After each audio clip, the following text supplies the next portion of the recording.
And the next thing I knew, she was making suggestions to me by email, which was a great way to participate in class. She was a great team leader in various team activities that we had, and all of the members of her team recognized that she was a leader in the team, and she would think carefully about how to solve a problem or whatever the exercise was.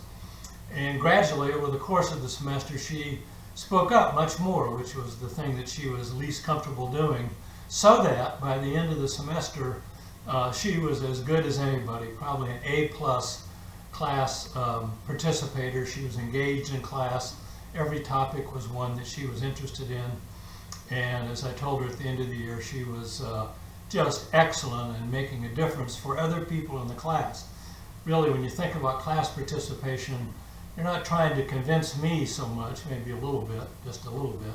You're really trying to help your other students, what I like to call your teammates in the class.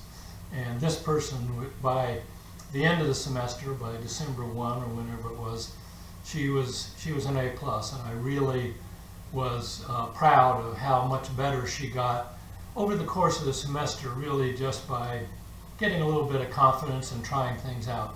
We all mess up, we all make mistakes, but she kept going and got better and better at it. Another thing is, third thing about the importance to you, I want you to lead from your strengths. You can't lead from your strengths, or you can't use your strengths unless you know what they are.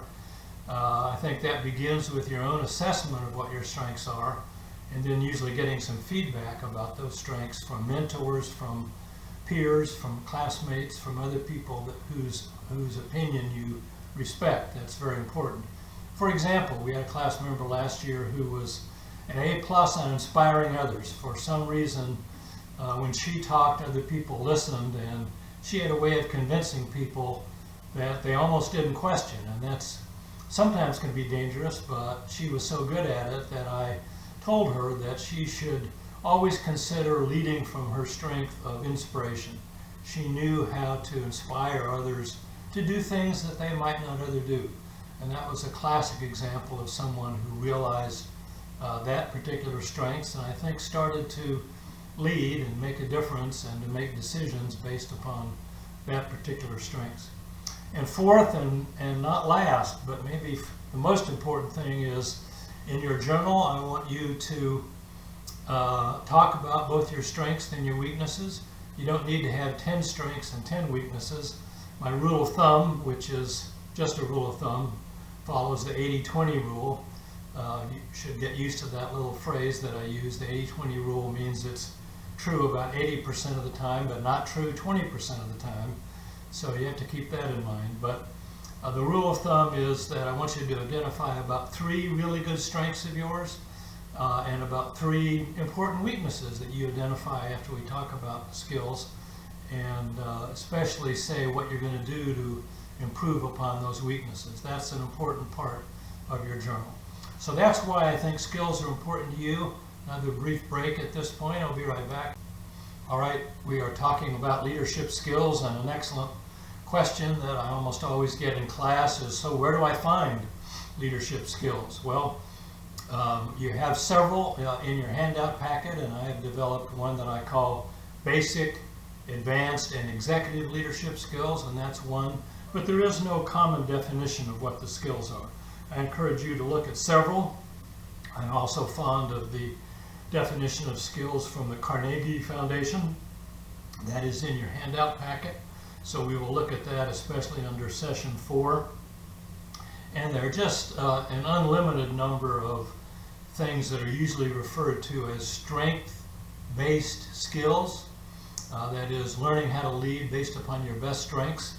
There's a book by 2 people named Rath and Conchi called Strength-Based Leadership. And I think I probably have a handout on that, in a little bit of that in your handout package. But at any rate, we'll talk about 4 or 5 different ways of identifying how you think about leadership skills. In the end, it doesn't matter what Ballard's leadership skills are. What really makes a difference is what you think are the most important skills and what you think your weaknesses are.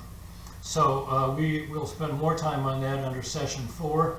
But as you get closer to having a career, and as many of the seniors are close to a career, or if not, they're close to further education that will lead them to a career. Maybe they're going to dental school, maybe they're in engineering and they're looking for a job at an engineering firm. Maybe you're in teacher preparation and you're looking for a position in a public school system, whatever it is.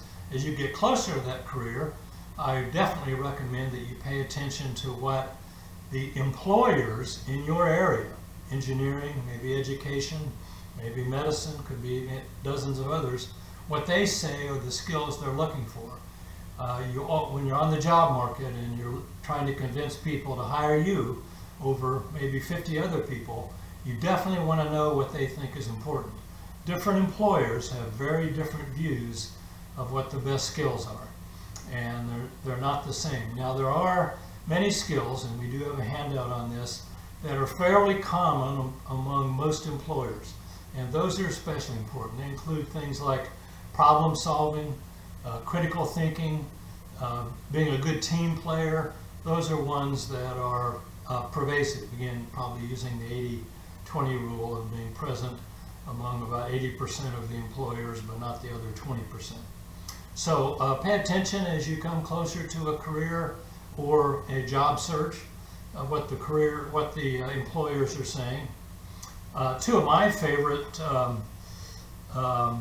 skills and skills that are important to employers and to others that you work with are, first, hard work. There's almost no substitute for your willingness to do the work. That sounds trite maybe, but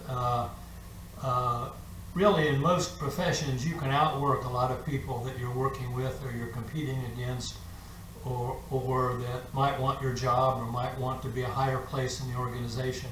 You can outwork them.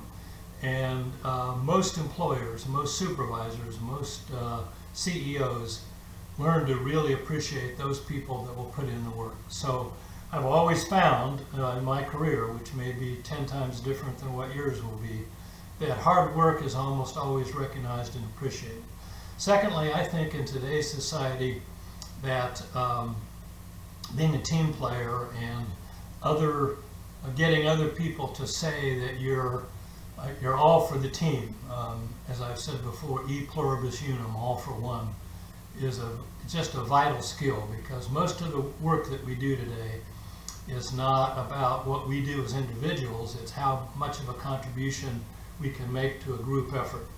There are probably hundreds of thousands of people right now working on a vaccine for the coronavirus, and whoever wins that, it's probably not even the right term, but there are two companies that say they're getting close to an effective vaccine, but that depends upon the integrated, cooperative teamwork of dozens of people all doing separate tasks, but all understanding what all the tasks are to get a vaccine for this very vaunting virus that is affecting all of us so much. So those are a couple examples of sources and skills that I admire, just two of many. And in a second, I'll say a little bit more about the context of thinking about skills. So I'm going to end this lecture, this discussion, this topic pretty soon, in part because I've read a lot of things that say that you should never talk for more than about 15 to 18 minutes at a time, because people just stop paying attention.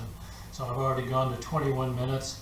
I want to save really most of my last two topics, which are the context of skills and then also the progression of skills, going from very basic skills to advanced skills to executive skills.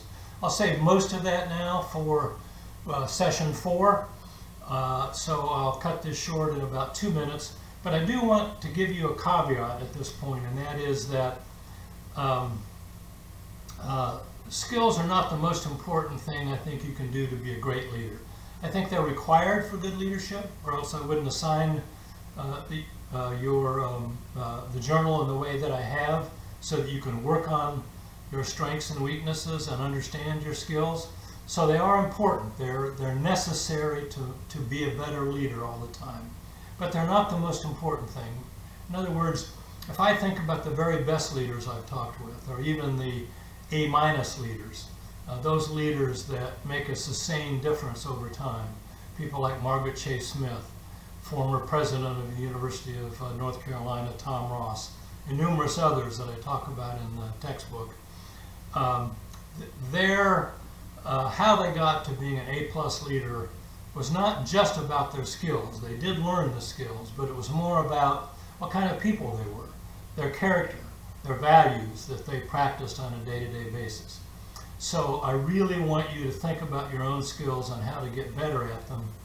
But I want you to understand that personal, human, interactive skills and interactive characteristics are probably even much more important than the 11 leadership skills that I talk about in my handout that we'll spend some more time on. The very best leaders I've known in my life had these kinds of what I call human skills, or skills related to their fundamental character, who they were at heart. And those included wisdom. Wisdom is not knowledge. Wisdom is how and when to apply knowledge. And it's usually applied very differently for different people. They also had an ability to reflect on things. They were almost never reactive. They were often the last person in a meeting to talk, or one of the last, because they liked to listen before they said things. But they were very reflective. They wanted to incorporate and integrate understanding before they would give their conclusion or make recommendations. They were also very judicious. They almost never were in a hurry to hand out sentences or identify people who weren't doing their job or those kind of things. They did that, and they knew when they had to do that. But they were judicious in how they did that. They wanted to make sure that they understood things before they concluded things.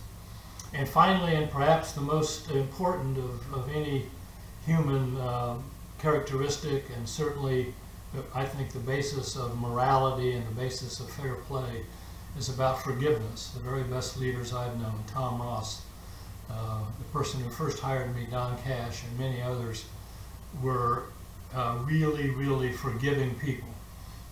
They let you know when you were disappointing, or they let you know when they thought you crossed a line, and they let you know honestly when your work wasn't as good as they hoped for. They didn't hesitate to do that, even if they thought it was hard to do. But they also didn't hold a grudge. They were forgiving in how they thought about that. So I want you to think about leadership skills from the point of view of we can all get better in the skills that we have. Certainly this course is about how you can get better, but also it's not just about specific quantitative skills. It's about how you treat other people. That's at the heart. So that's an introduction, probably too long of an introduction to leadership skills. I want you to listen to this early in the semester. Hopefully it will help you on your journal, and then we'll address it again on around the first week of September. All right, take care.